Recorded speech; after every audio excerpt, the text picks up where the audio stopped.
அயோத்தி ஏர்போர்ட்டுக்கு வந்து அந்த பஸ்ஸில் கொண்டு வந்து ஹாலில் விட்டாங்க. அந்த ஹாலில் வந்து நின்னா ஒரு பெரிய ஹால். மையத்தில் அந்த லக்கேஜ்லாம் வர்றதுக்கு ஒரு கன்வேயர் இருக்குது. அதில் நம்மளுடைய லக்கேஜ் ஹேண்ட்பேக் எது நம்ம அங்கே சென்னையில் ஏற்றிக்கிறோமோ அது எல்லாமே நேரடியாக இங்கே வந்திருக்கு. அதை கலெக்ட் பண்ணணும். அப்படியே அந்த ஹாலை சுற்றி பார்க்கும்போது அந்த மேலே அந்த ஓவியங்கள், அற்புதமான ஓவியம். அதாவது அந்த உள்ள நேரம் நுழையும் போது அந்த கன்வேயருக்கு நேர் பின்பக்கம் உள்ள செவத்துக்கு மேலே கிட்டத்தட்ட ஒரு 6-8 அடி ஹைட்டுக்கு இடது பக்கத்துலேருந்து பார்த்திங்கன்னா ஒரு 5 ஓவியம் இருக்குது. முதல் ஓவியத்தில் ராமர் சீதை வந்து சென்ட்ராக ஒரு சேரில் உட்காந்துருக்கிற மாதிரி, இடது பக்கம் 2 பெண்கள், அந்த வலது பக்கம் 2 பெண்கள் நிற்கிற மாதிரி, மேலேயும் கீழேயும் கோலங்கள், ஒரு அடிக்கு வந்து கோலங்கள், சைட்லலாம் பூ வேலைப்பாடு, அந்த சைடில் பூ வேலைப்பாடு, ஒரு அற்புதமான கலைப்படைப்பு. முதல் ஓவியம் அது. இப்போ 5 ஓவியமும் 5 விதமான அற்புதமாக இருக்குது. அடுத்த ஓவியத்தில் பார்த்திங்கன்னா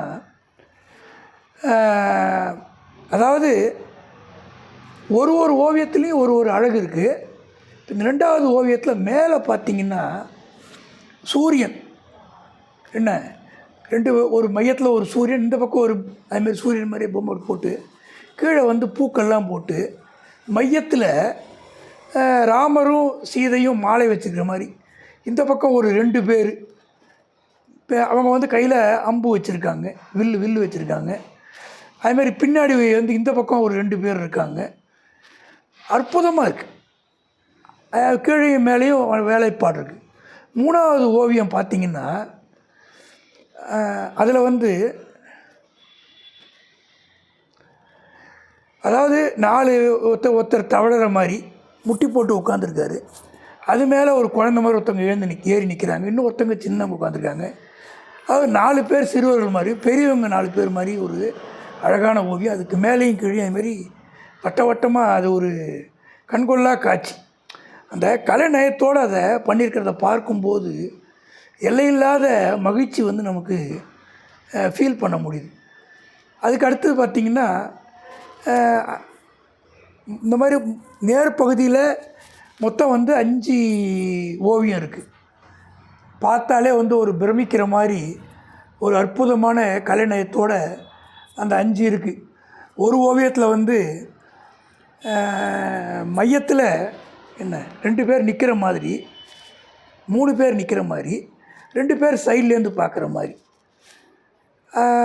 அதாவது எப்படின்னா ஒரு குருநாதர் சொல்லி தந்து கீழே கேட்குற மாதிரி. அதாவது 3 பேர்கிட்ட அம்பு இருக்குது, ஒருத்தர் உட்காந்துருக்கார், ஒருத்தர் நிற்கிறார்.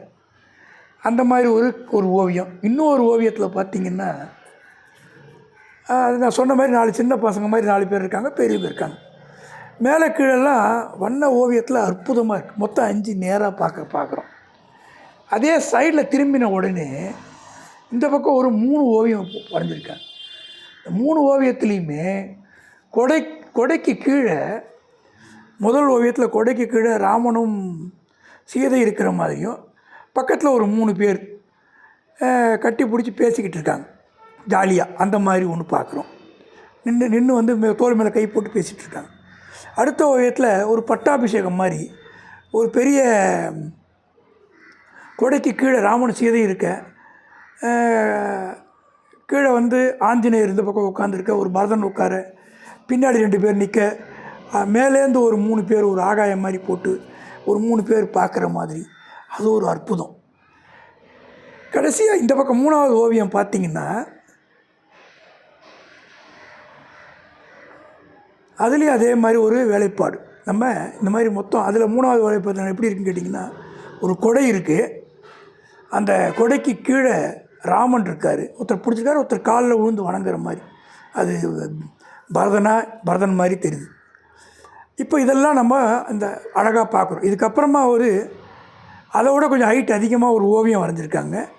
அந்த ஓவியம் வந்து ஒரு பெரிய ஒரு அரண்மனை எப்படி இருக்குது அதெல்லாம் பார்க்க முடியுது. அதுக்கு இந்த முன்னாடி சொன்னேன், அந்த உள்ள நுழையும் போது பார்த்ததுக்கு நேர் எழுத்தாப்பில் ஒரு பெரிய ஓவியம் வரைஞ்சிருக்காங்க. பெரிய ஓவியம்னா கிட்டத்தட்ட ஒரு 10-15 அடி ஹைட்டுக்கு இருக்குது. அற்புதமான ஓவியம், கண்கொள்ளா காட்சி. அதாவது ஒரு பெரிய தேர் மாதிரி இருக்குது. தேரில் மேலே வந்து ஒரு கொடி பறக்குது. அந்த தேருக்குள்ளே ராமனும் சீதையும் உட்காந்துருக்காங்க. பின்பக்கம் லட்சுமணன் நிற்கிறார். கீழே ஆஞ்சநேயர் உட்காந்துருக்காரு. ஒரு 3 மைல், ஒரு மைல் நேராக பார்க்குறது, 2 மைல் சைடில் பார்க்குற மாதிரி கீழே ஆஞ்சநேயர் உட்காந்துருக்காரு.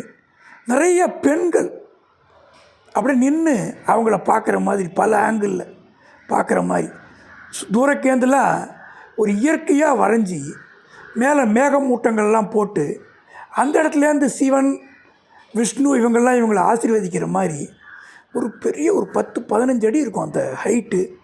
அகலம் ஒரு 10 அடி இருக்கும். அதெல்லாம் ஒரு பெரிய பிரம்மாண்டமான ஓவியத்தை பார்க்க கண்கொள்ளா காட்சி, கண்கொள்ளா காட்சி. பார்த்துக்கிட்டே இருக்கலாம், அவ்வளோ ஒரு அழகு. அது வந்து ஒரு அமைப்பு. அதை முடிச்சுக்கிட்டு நம்ம அப்படியே அந்த ஹால்லேருந்து ஏர்போர்ட்டுக்கு வெளியில் போகும்போது பார்த்தா ஒரு ஃப்ரேமில் அருமையாக ஒரு சாமியோட ஃபோட்டோ வரைஞ்சிருக்காங்க. கீழே வந்து ஒரு 10 சாமி வந்து சின்ன சின்னதாக அழகாக இருக்குது. அதுக்கு மேலே ஒரு குதிரை இருக்குது. நிறையா மையத்தில் ஒரு சாமி வச்சு அதுக்கு மேலே வந்து ஒரு விமானம் மாதிரி பண்ணி, கொடி பறக்கிற மாதிரி பண்ணி, பறவைகள் போட்டு அழகுன்னா அற்புதமான அழகு. அப்படியே அதை தாண்டி கொஞ்சம் தள்ளி போனால் நமக்கு ஒரு மரத்துலேயே ஒரு அற்புதமான வேலைப்பாடோட ராமரும் சீதையும் உட்காந்துருக்க.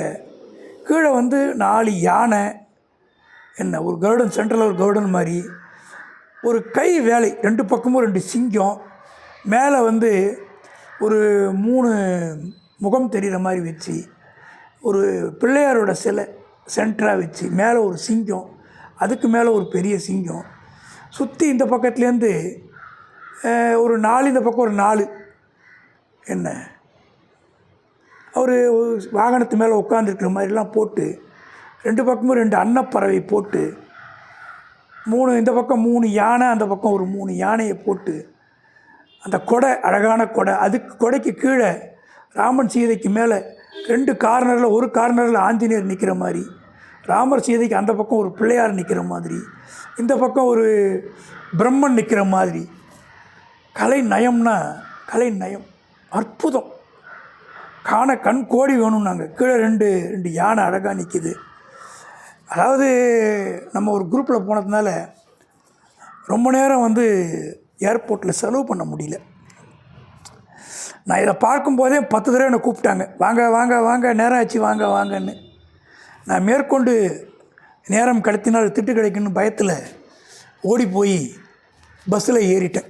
அடுத்தபடியாக அங்கேருந்து அயோத்தியிலேருந்து, இப்போ அயோத்தியில் நாங்கள் தங்க போகிறோம். கான்பூர் போகிறது அப்புறம்தான். அயோத்தியில் போய் ராமரை வந்து சேவிக்க போகிறேன். அந்த விஷயத்தை மேற்கொண்டு சொல்கிறேன்.